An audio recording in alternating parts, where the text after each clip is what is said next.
Selamat malam, Bapak Ibu semuanya. Salam.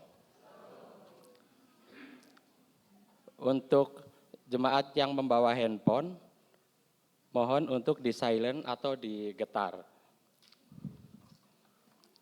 Bapak Ibu, marilah kita mulai ibadah Rabu Abu hari ini.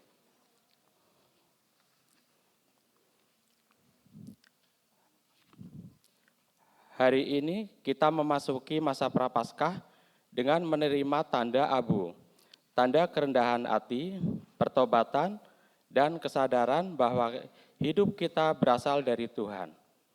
Abu yang ditorehkan di dahi mengingatkan kita bahwa kita rapuh dan bahwa dunia yang kita diami pun rapuh.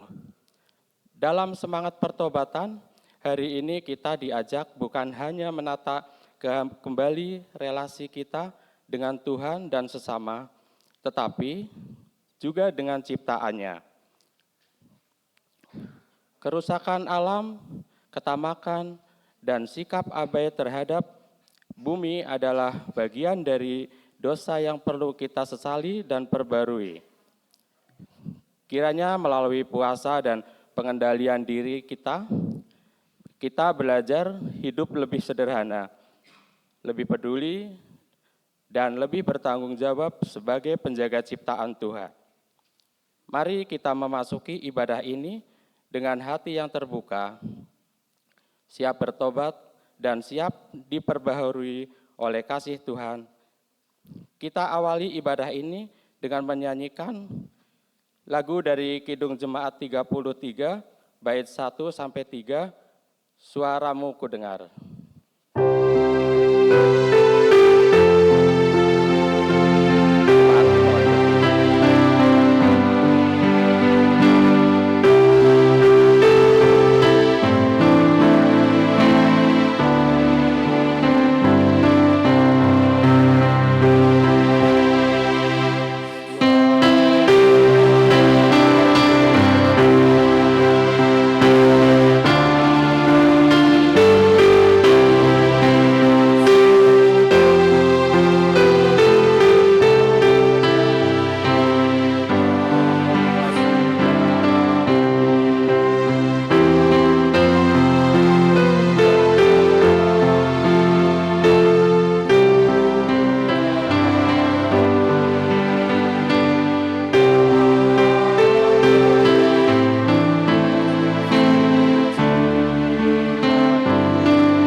Ibadah Rabu Abu ini kita khususkan dengan pengakuan bahwa pertolongan kita adalah dalam nama Tuhan yang menjadikan langit dan bumi.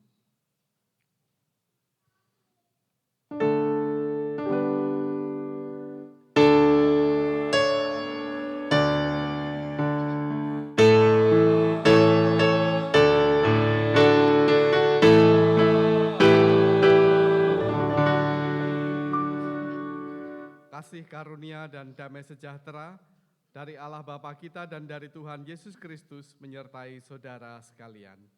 Dan menyertai saudara juga. Silahkan duduk.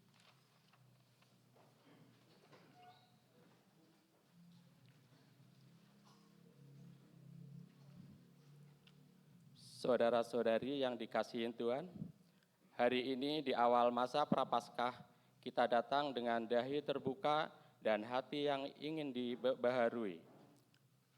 Abu yang kita terima mengingatkan kita akan dan keterbatasan kita, bahwa kita adalah debu, dan bumi yang kita pijak pun terluka. Allah, Sang Pencipta kehidupan, menghendaki ciptaannya hidup dalam harmoni. Namun, oleh keserakahan dan kealpaan kita, keseimbangan itu retak. Karena itu, pengolesan abu hari ini adalah panggilan untuk bertobat, menata ulang relasi kita dengan Tuhan, dengan seksama, dan dengan seluruh ciptaan. Marilah kita memasuki masa Prapaskah ini dengan puasa yang membebaskan, doa yang merendahkan hati, dan kasih yang meluas melampaui diri sendiri. Pertobatan ekologis dimulai dari diri, namun tidak berhenti pada diri. Ia mengalir menjadi tanggung jawab dan cinta bagi sesama yang dipercayakan Allah kepada kita. Marilah kita berdoa. Ya Allah, sumber kehidupan, Engkau mengasihi seluruh ciptaan-Mu. Terimalah kami yang rapuh dan berdosa ini. Lembutkanlah hati kami, rendahkanlah kesombongan kami, agar kami sedia diperbaharui bersama bumi dan segala isinya. Jadikanlah kami penjaga ciptaan-Mu yang hidup dalam kasih, kesederhanaan, dan pengharapan. Amin. Jadikan aku indah.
Kita akan bersama-sama mendengarkan sabda Tuhan.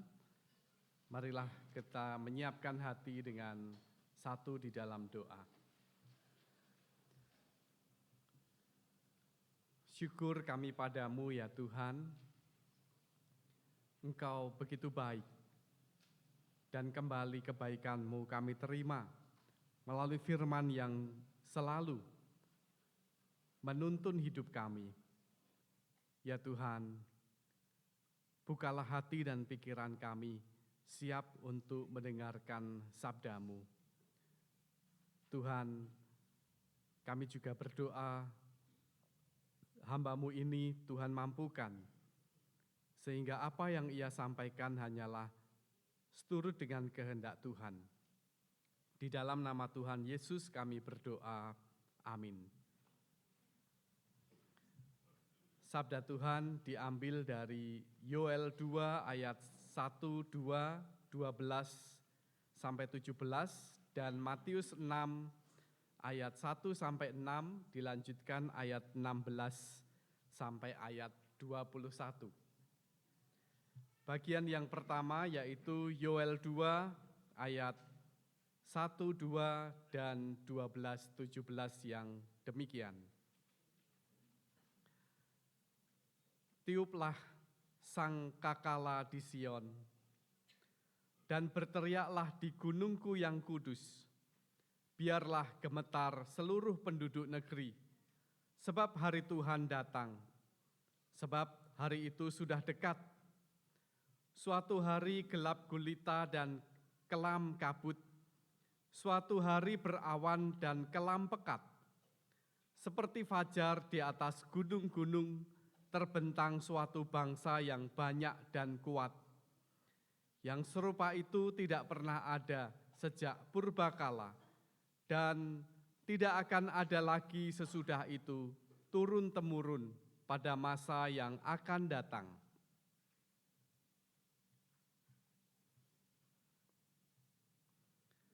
Seruan untuk bertobat. Tetapi sekarang juga demikianlah firman Tuhan, berbaliklah kepadaku dengan segenap hatimu, dengan berpuasa, dengan menangis, dan dengan mengaduh. Koyakkanlah hatimu dan jangan pakaianmu. Berbaliklah kepada Tuhan Allahmu, sebab Ia pengasih dan penyayang, panjang sabar dan berlimpah kasih setia, dan Ia menyesal karena hukumannya. Siapa tahu mungkin Ia mau berbalik dan menyesal, dan ditinggalkannya berkat menjadi korban sajian dan korban curahan bagi Tuhan Allahmu. Tiuplah sangkakala di Sion, adakanlah puasa yang kudus, maklumkanlah perkumpulan raya, kumpulkanlah bangsa ini, kuduskanlah jemaah, himpunkanlah orang-orang yang tua, kumpulkanlah anak-anak, bahkan anak-anak yang menyusu. Baiklah pengantin laki-laki keluar dari kamarnya, dan pengantin perempuan dari kamar tidurnya. Baiklah para imam pelayan-pelayan Tuhan menangis di antara belai depan dan mezbah, dan berkata, sayangilah ya Tuhan umat-Mu, dan janganlah biarkan milik-Mu sendiri menjadi cela, sehingga bangsa-bangsa menyindir kepada mereka. Mengapa orang berkata di antara bangsa, di mana Allah mereka?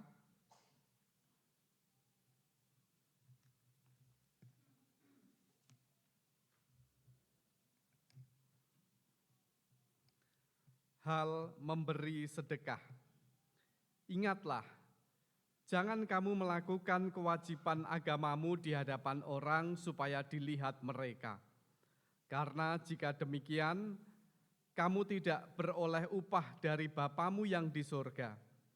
Jadi apabila engkau memberi sedekah, janganlah engkau mencanangkan hal itu seperti yang dilakukan orang munafik di rumah-rumah ibadat dan di lorong-lorong, supaya mereka dipuji orang. Aku berkata kepadamu, sesungguhnya mereka sudah mendapat upahnya. Tetapi jika engkau memberi sedekah, janganlah diketahui tangan kirimu apa yang diperbuat tangan kananmu. Hendaklah sedekahmu itu diberikan dengan tersembunyi, maka Bapamu yang melihat yang tersembunyi akan membalasnya kepadamu. Dan apabila kamu berdoa, janganlah berdoa seperti orang munafik. Mereka suka mengucapkan doanya dengan berdiri dalam rumah-rumah ibadat dan pada tikungan-tikungan jalan raya supaya mereka dilihat orang. Aku berkata kepadamu, sesungguhnya mereka sudah mendapat upahnya. Tetapi jika engkau berdoa, masuklah ke dalam kamarmu, tutuplah pintu dan berdoalah kepada Bapamu yang ada di tempat tersembunyi. Maka Bapamu yang melihat yang tersembunyi akan membalasnya kepadamu.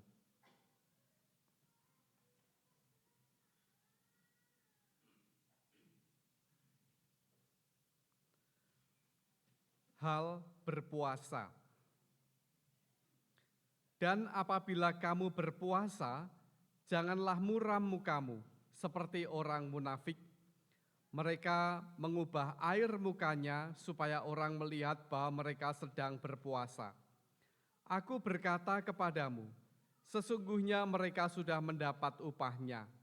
Tetapi apabila engkau berpuasa, minyakilah kepalamu dan cucilah mukamu, supaya jangan dilihat oleh orang bahwa engkau sedang berpuasa, melainkan hanya oleh Bapamu yang ada di tempat tersembunyi. Maka Bapamu yang melihat yang tersembunyi akan membalasnya kepadamu. Janganlah kamu mengumpulkan harta di bumi ngengat dan karat merusakkannya dan pencuri membongkar serta mencurinya. Tetapi kumpulkanlah bagimu harta di sorga. Di sorga ngengat dan karat tidak merusakkannya, dan pencuri tidak membongkar serta mencurinya. Karena di mana hartamu berada, di situ juga hatimu berada.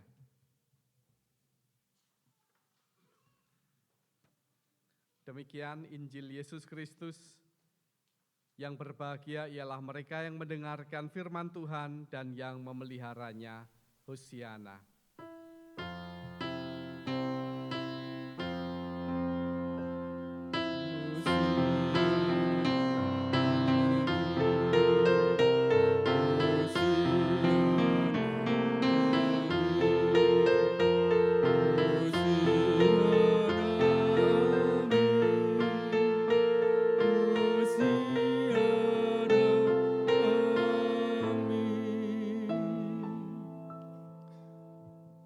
Shalom Bapak Ibu Saudara semua.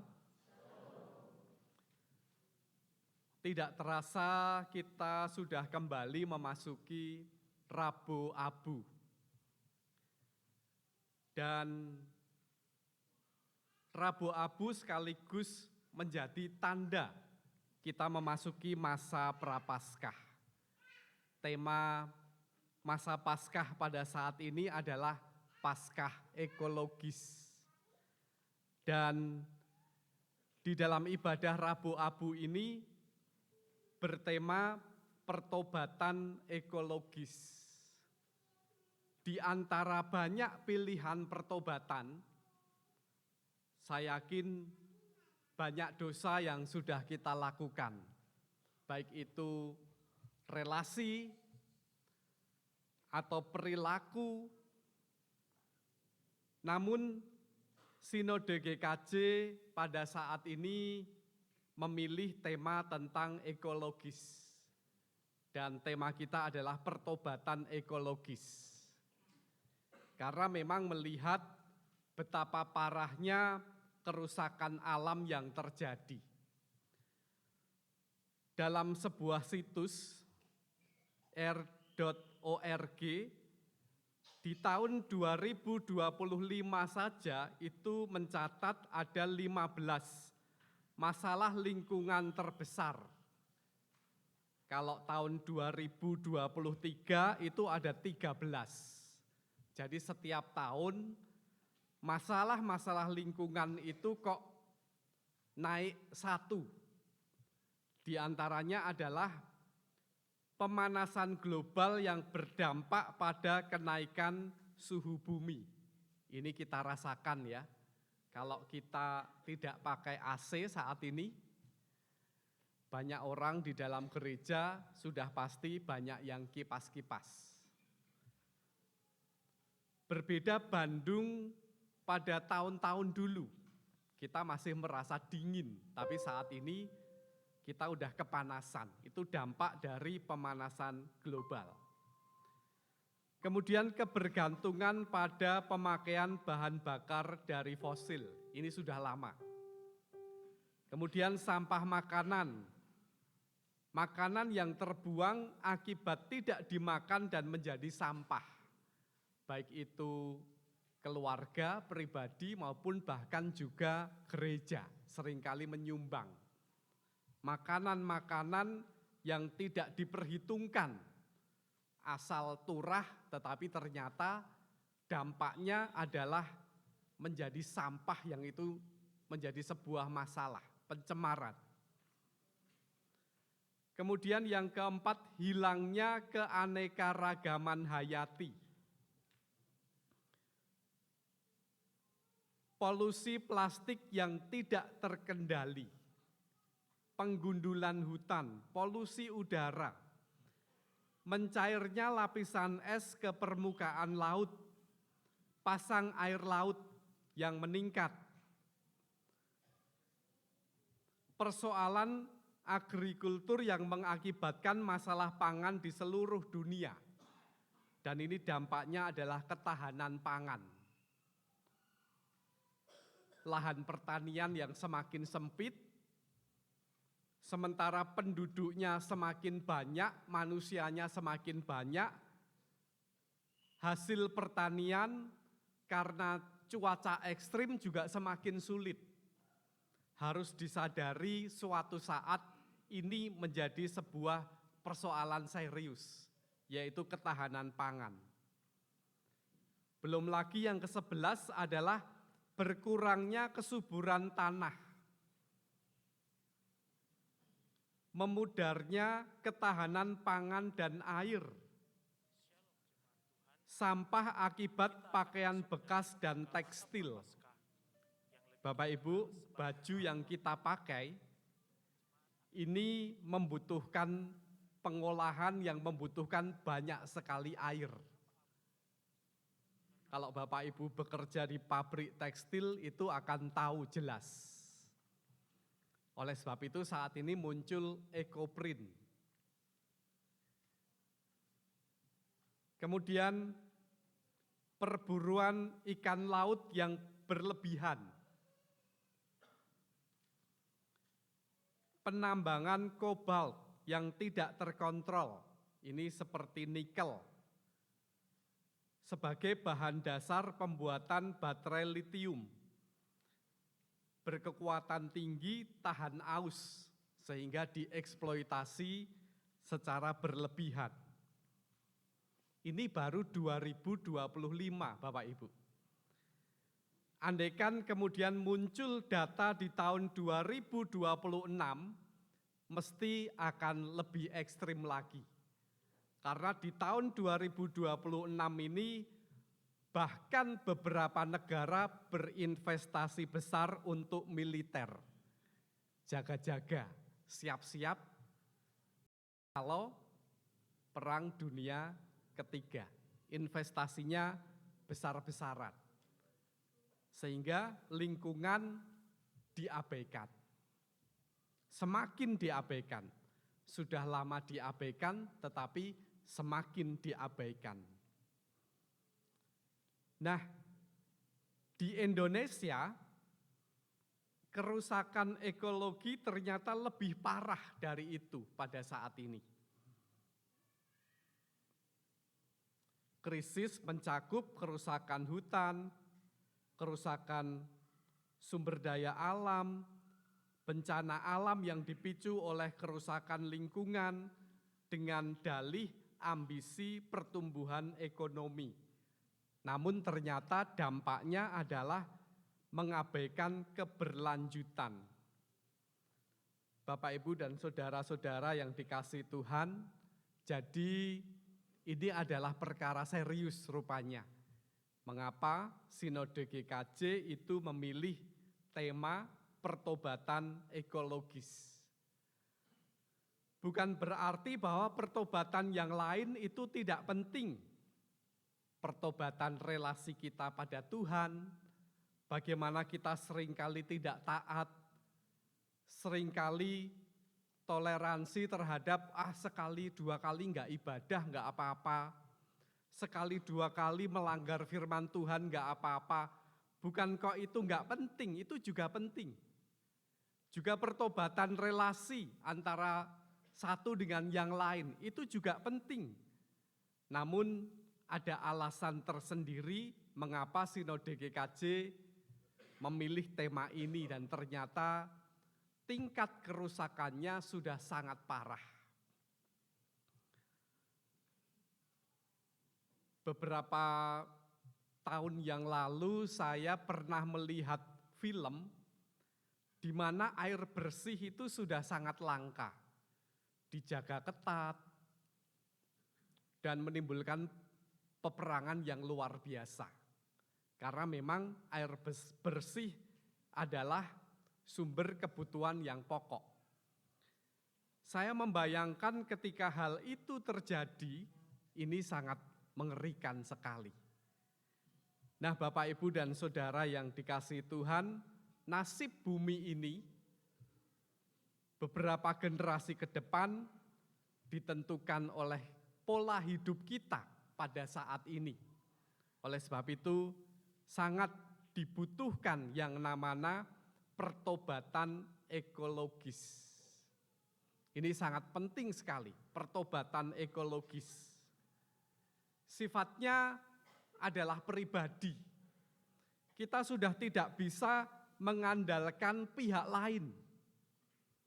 Memang ada peraturan-peraturan yang coba dibuat supaya alam ini lebih lestari. Misalnya saja ada istilah pajak hijau, green tax. Jadi kalau kita menimbulkan kerusakan lingkungan, itu kita dikenai pajak. Nah, pajak itu digunakan untuk membangun kembali lingkungan. Misalnya saja Bapak Ibu naik pesawat misalnya, itu kan menimbulkan polusi udara dan sebagainya. Tiketnya harganya segini, nah sekian rupiah itu untuk pajak hijau.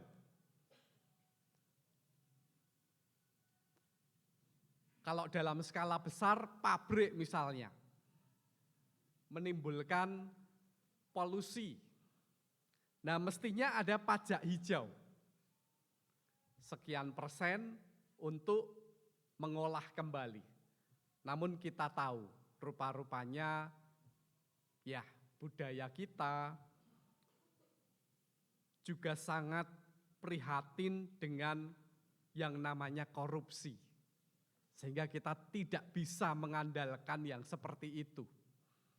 Tanggung jawab itu ada di pundak kita saat ini, di pundak kita semua.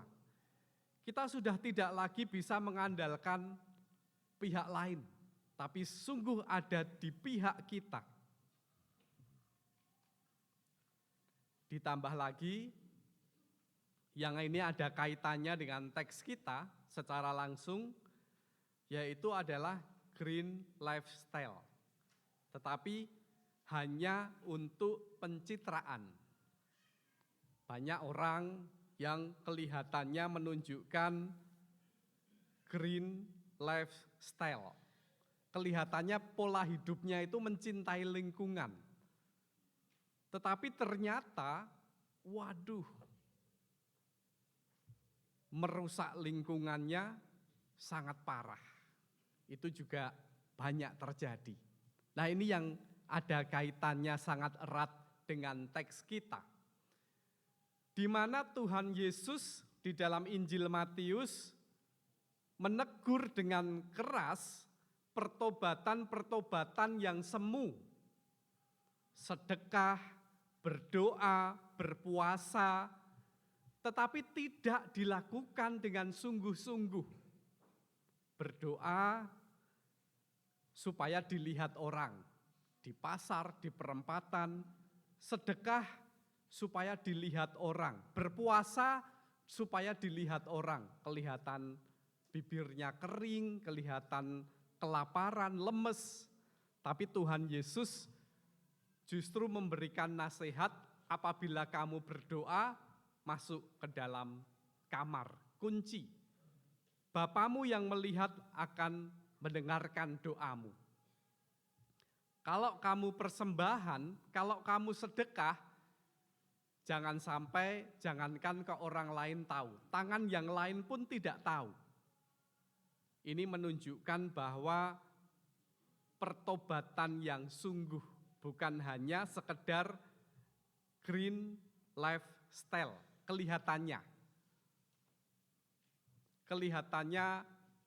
cinta lingkungan, tetapi sebenarnya tidak masuk.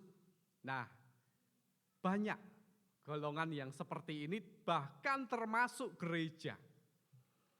Dia mengkampanyekan untuk mencintai ekologi, dia mengkampanyekan untuk mencintai lingkungan, tetapi sama sekali tidak pernah mengevaluasi kegiatan-kegiatannya. Apakah kegiatan-kegiatannya itu sudah mencerminkan mencintai lingkungan atau belum? Tidak berani mengevaluasi. Nah, Bapak, Ibu, dan saudara-saudara yang dikasihi Tuhan, ini saatnya kita mengevaluasi kembali. Karena Tuhan tidak senang dengan pertobatan yang tidak sungguh. Kita harus berani mengevaluasi kembali.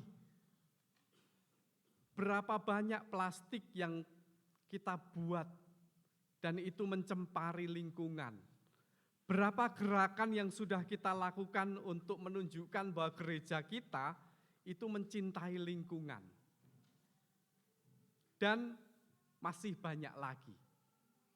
Jangan hanya kelihatannya mengkampanyekan, tetapi tidak masuk ke dalamnya. Dengan tema ini sudah sangat menukik sekali ya, pertobatan ekologis. Sudah saatnya kita untuk terlibat di dalamnya. Karena masa depan bumi ini tergantung dengan pola hidup kita saat ini. Dan pola hidup kita yang kita tanamkan pada anak-anak kita. Saatnya untuk kita beraksi. Dan yang dicanangkan oleh panitia, saya sangat tertarik. Salah satunya adalah di depan itu ada contoh, yaitu membuat celengan. Dari kaleng bekaskah, dari plastik bekaskah, tapi sebisa mungkin sebaiknya yang terbarukan ya, kaleng, kayu, dibolong. Nah itu nanti aksi puasa Paskah selama masa Prapaskah itu dimasukkan di situ. Bapak, Ibu, dan saudara yang dikasihi Tuhan, biarlah Tuhan semakin memampukan kita untuk hidup di dalam pertobatan. Amin. Tuhan memberkati.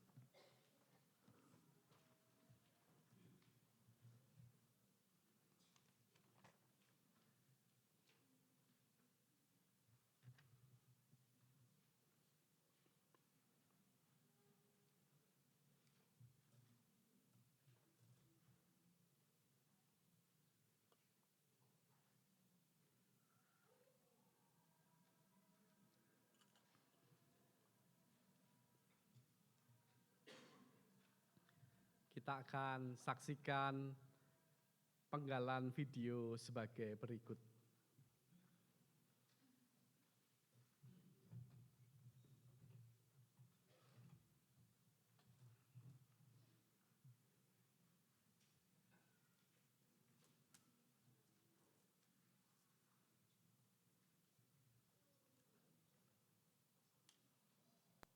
Shalom jemaat Tuhan, kita akan masuk dalam pembuka masa Prapaskah yang lebih kita kenal sebagai Rabu Abu.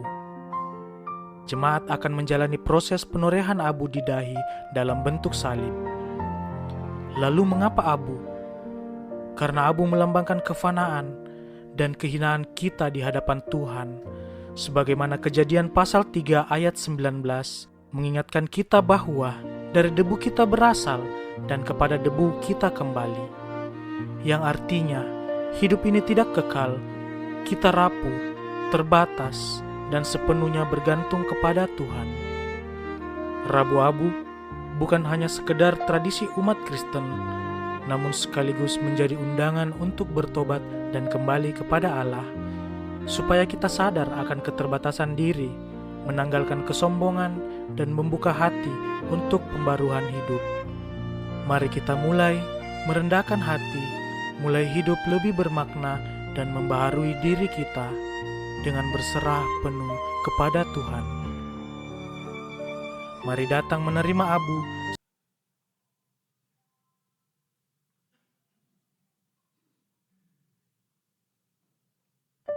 Shalom jemaat Tuhan, kita akan masuk dalam pembuka masa Prapaskah yang lebih kita kenal sebagai Rabu Abu. Jemaat akan menjalani proses penurehan abu di dahi dalam bentuk salib. Lalu mengapa abu? Karena abu melambangkan kefanaan dan kehinaan kita di hadapan Tuhan, sebagaimana Kejadian pasal 3 ayat 19 mengingatkan kita bahwa dari debu kita berasal dan kepada debu kita kembali. Yang artinya, hidup ini tidak kekal, kita rapuh, terbatas, dan sepenuhnya bergantung kepada Tuhan. Rabu Abu bukan hanya sekedar tradisi umat Kristen, namun sekaligus menjadi undangan untuk bertobat dan kembali kepada Allah, supaya kita sadar akan keterbatasan diri, menanggalkan kesombongan, dan membuka hati untuk pembaruan hidup. Mari kita mulai merendahkan hati, mulai hidup lebih bermakna, dan membaharui diri kita dengan berserah penuh kepada Tuhan. Mari datang menerima abu.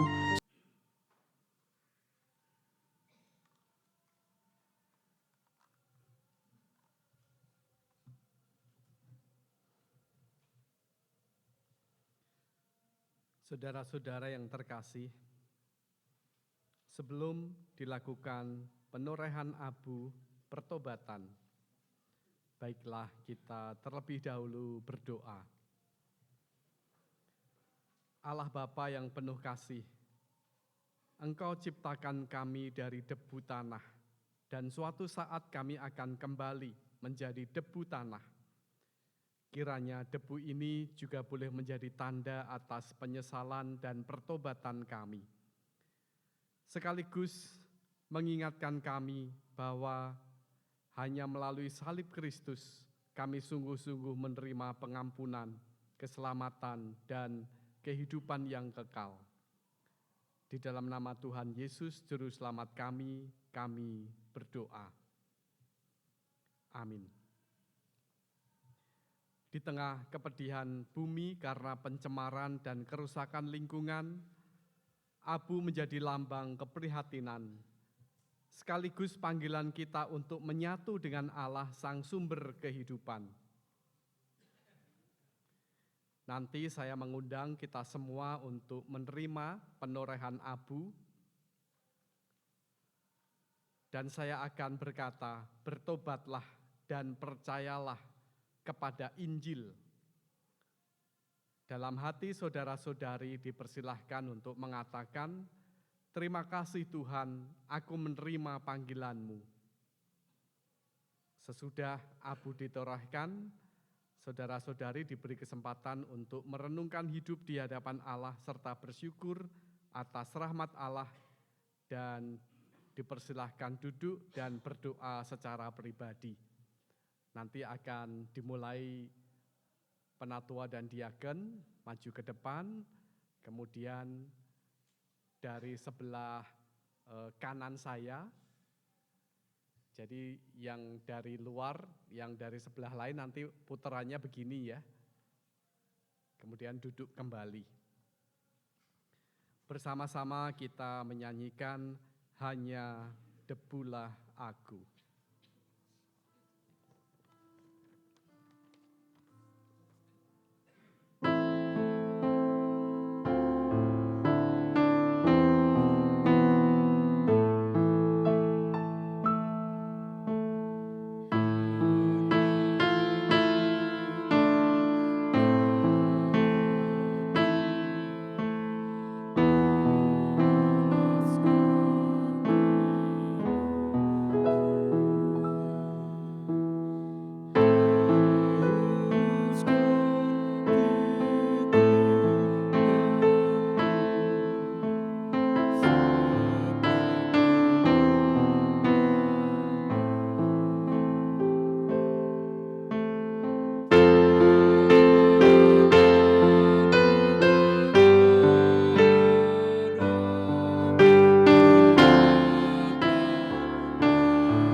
Mari kita satu di dalam doa. Ya Tuhan, pertobatan kami biarlah menjadi awal semakin lestarinya alam ini. Tuhan yang menggerakkan kami untuk peduli pada ciptaan yang lain, karena itu adalah anugerah-Mu. Dan juga gereja kami mampukan untuk bergerak, menunjukkan bahwa kami peduli dengan alam, dengan lingkungan, karena itu tugas yang kami emban. Dalam nama Tuhan Yesus kami berdoa, amin. Persembahan puji-pujian dari kaum pria dipersilahkan.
Bapak, Ibu, Saudara-saudari, dimohon untuk bangkit berdiri. Marilah kita ikrarkan kembali iman percaya kita menurut pengakuan iman rasuli secara bersama-sama. Aku percaya kepada Allah, Bapa yang Maha Kuasa, Khalik langit dan bumi, dan kepada Yesus Kristus, anaknya yang tunggal, Tuhan kita, yang dikandung daripada Roh Kudus, lahir dari anak darah Maria, yang menderita di bawah pemerintahan Pontius Pilatus, disalibkan, mati dan dikuburkan, turun di dalam kerajaan maut. Pada hari yang ketiga, bangkit pula dari antara orang mati, naik ke surga, duduk di sebelah kanan Allah Bapa yang Maha Kuasa, dan akan datang dari sana untuk menghakimi orang yang hidup dan yang mati. Aku percaya kepada Roh Kudus, gereja yang kudus dan am, persekutuan orang kudus, pengampunan dosa, kebangkitan daging, dan hidup yang kekal. Semua dipersilakan duduk kembali. Mari kita menaikkan doa syafaat kita. Ucap syukur kami padamu ya Tuhan, mengawali hari-hari kami di masa Prapaskah ini. Di hari Rabu Abu, Tuhan menyadarkan kami untuk menjaga lingkungan. Tuhan menganugerahkan kepada kami untuk kami jaga, kami kelola dengan bijak, bukan untuk dieksploitasi. Mampukan kami ya Tuhan. Tuhan, langkah-langkah kecil yang kami lakukan, biarlah itu berguna. Menuliskan sejarah yang baik akan kecintaan kepada alam. Ya Tuhan, kami juga berdoa untuk bangsa ini, Tuhan berkati dalam komitmen untuk menjaga kelangsungan alam. Berkati pemimpin-pemimpin, kebijakan-kebijakan, Tuhan berkati selalu. Ya Tuhan, kami juga berdoa untuk gereja kami, melalui komisi-komisi yang ada, bahkan terlebih melalui warga gerejanya. Mampukan kami ya Tuhan untuk ada gerakan-gerakan yang sungguh berguna untuk kelestarian alam ini. Dan itu juga menyadarkan kami, membangun komitmen sejak dini mungkin kepada anak-anak sekolah minggu untuk mencintai alam semesta. Berkati Tuhan kegiatan-kegiatan di masa Prapaskah ini, melalui panitia sudah merancangkan berbagai kegiatan. Tuhan memberkati sehingga semua boleh berjalan dengan baik. Ya Tuhan, kami juga serahkan pergumulan hidup kami kepadamu. Jemaat yang sakit, jemaat yang pada saat ini melakukan upaya-upaya untuk meningkatkan ekonomi mereka.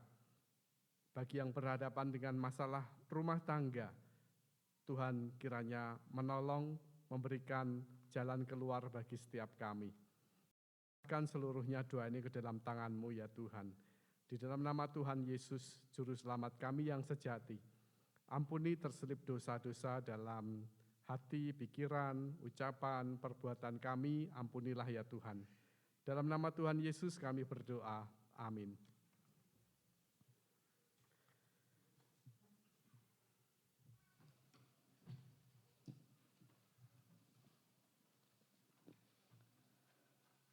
Saudara yang dikasihi dan diberkati Tuhan, marilah kita menyatakan syukur kepada Tuhan atas kasih dan pemeliharaannya dalam hidup kita dengan mengingat firman Tuhan di dalam Matius 5 ayat 24 yang demikian. Tinggalkanlah persembahanmu di depan mezbah itu dan pergilah berdamai dahulu dengan saudaramu, lalu kembali untuk mempersembahkan persembahanmu itu. Persembahan kita himpun dengan menyanyikan Kidung Jemaat 365C, bait 1, 2, dan 3, Tuhan ambil hidupku.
Mari kita haturkan persembahan di dalam doa.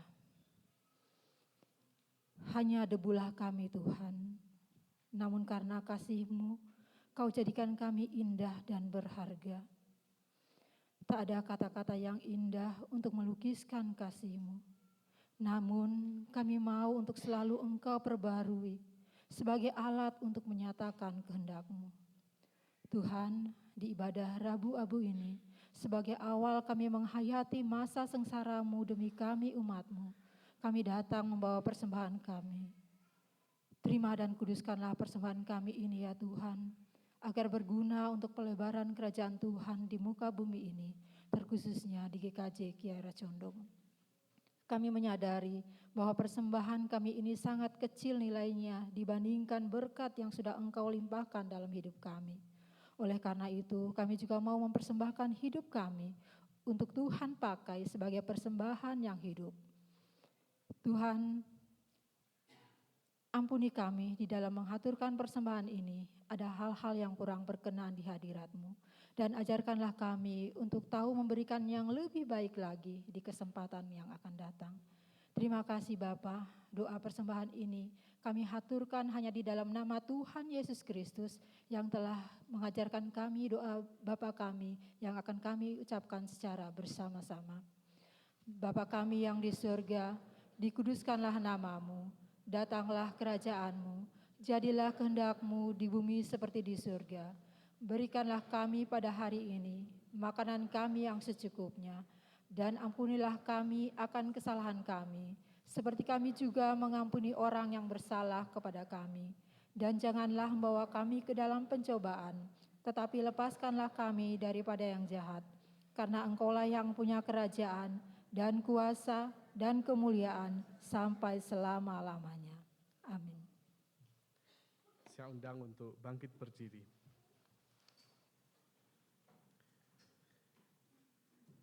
Saudara, masukilah masa pertobatan dan puasa dengan memandang Allah yang Maha Kasih, dan cintailah Tuhan, cintailah sesama, dan cintailah alam semesta ini.